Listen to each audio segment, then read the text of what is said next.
we're reading from verse 32. Lalita taram rinali kalpa bahu dvayam te murajai mati hangsi dharya vidvang sadaksham manikula rachitabhyam angadabhyam purastat pramada baravinamra kalpayashyami kimba. So in this verse, Raghunath is praying, "Oh Radhika, when will I place the angad on your arms?"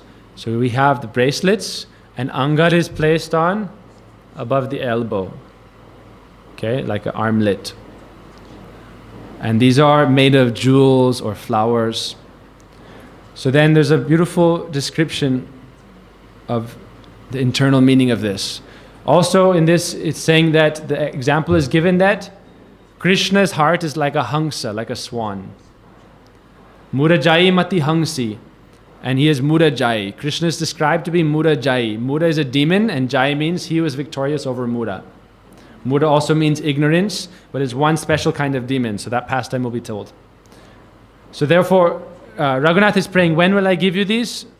Angad, armlets, which will destroy all the peacefulness in the heart of Sri Krishna, which is like a swan. So seeing Radhika's graceful arms, which are like lotus stems, the swan of Krishna's heart and mind will be very restless and will be very eager to go and meet with Radhika. So this is the mood. So then Gurudev describes Kila Kinchit Bhav. Anyway, remember Kila Kinchit Bhav? So, continuing from last verse. So it's so difficult for Radhika to meet with Krishna. So difficult. She crosses over all obstacles by the help of the Sakhis. That's why we sing Nikunja Yuno Ratikeli Siddhai. Our Guru Varga are all assisting in perfecting the meeting of Radha Krishna. Therefore, they are so dear to Radha Krishna. So even though Radhika crosses over all obstacles, and then in the dark night, or in the full moon night dressed in white, or in the dark moon dressed in dark cloth, led by her manjaris and Sakhis like Tulsi, she goes to the Kunj to meet with Krishna. And Krishna is waiting at the doorway of the Kunj. And Radhika is coming nearby. And just as she is close enough to see Krishna, and Krishna sees Srimati Radhika, then Radhika starts to turn around. And she tells the Sakhis, "Take me home." Even though she has crossed over all obstacles to arrange the meeting of Krishna, and they have worked so hard to arrange this, even though there's so many difficulties, then she says, "I want to go home."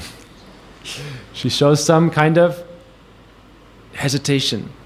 So she turns to leave, and as she turns to leave, Krishna is thinking like, we worked so hard for this. So then Krishna runs in front and he says like, "Stop, stop," like Jagannath. "Please stop." And Radhika brushes his hands aside and says, "No, I will go." And so at that time, in Radhika's heart, Kila Kinchit Bhav comes. Mahaprabhu experienced these moods also. Kila Kinchit Bhav means, in her heart, she wants to meet with Krishna, but at the same time, her external body, her body is manifesting the signs that she's trying to leave. And so Krishna, knowing her heart also, he is saying, "Stop, stop, stop." And Krishna at that time, he's very eager that Radhika will somehow touch his hands at least, that she is trying to brush past.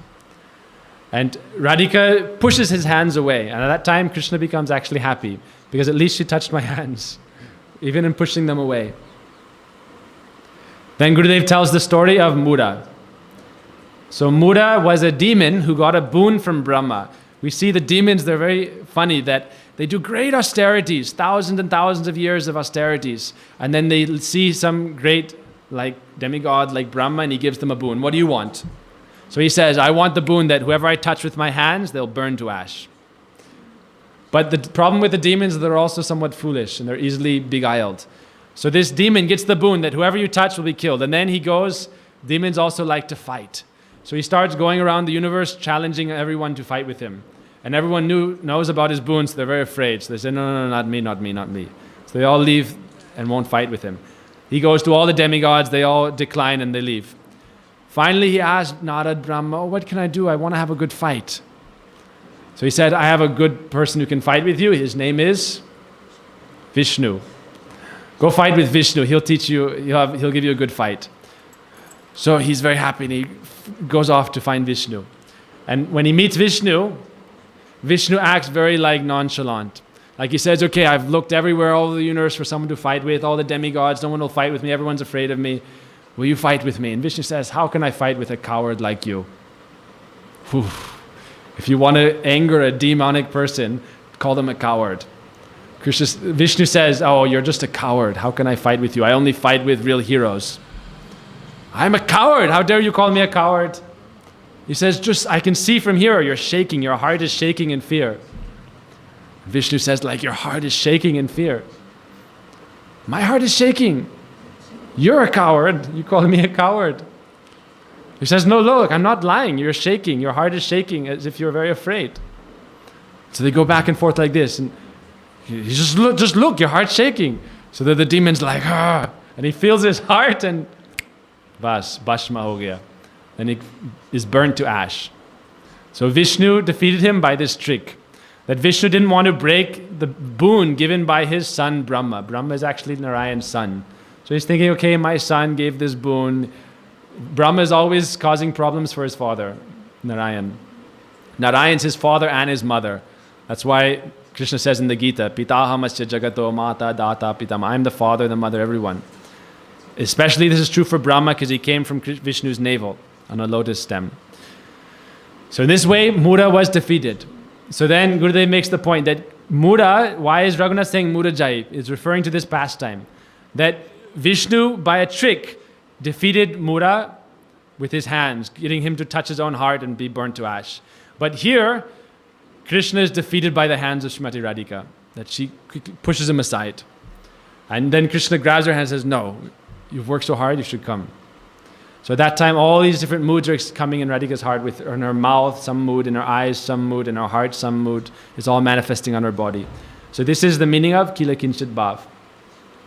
So at that time, when Raghunath is in Manasi Seva as Tulsi Manjari, he's giving these armlets on Radhika's arms, the Angad. As Tulsi Manjari, he's giving these, and he's reminding Radhika of these pastimes. Of Mura, and how she was trying to meet with Krishna and she pushed him aside. So the Angad means something very special. Angad is the name for the armlet. So Angad is a Sanskrit word that has two meanings. One is, Anga is a limb. So one of the Angas is the arm. Anga means your limb, right? Your arms, your legs. So you put this on the arm, so it's Angada, what is given on the arm. But Angada has another meaning. Da in Sanskrit can mean to cut. Okay? So Angada means what cuts the limb.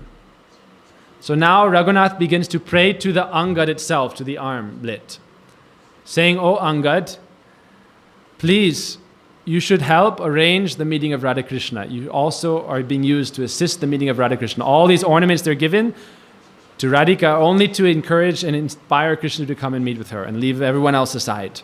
So she says, "Oh Angad, you're very expert in destroying the peacefulness of the swan of Krishna's heart and mind and making him very restless to come and meet with Radhika, because you're very beautifully ornamenting Radhika's graceful arms that look like lotus stems."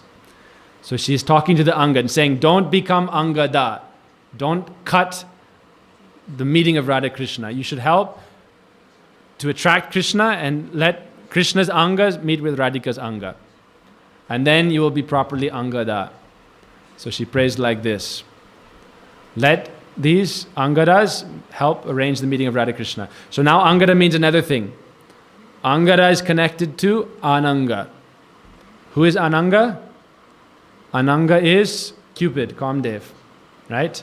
When we sing Kam Gayatri, when we chant in our mind Kam Gayatri, Ananga Prachodayat. Ananga means Cupid, Kamdev personified, who is none other than Krishna.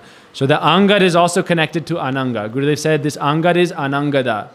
It inspires and creates the situation for Ananga, the experience of loving amorous pastimes. So he prays to the Angad, please arrange this meeting of Radha and Krishna.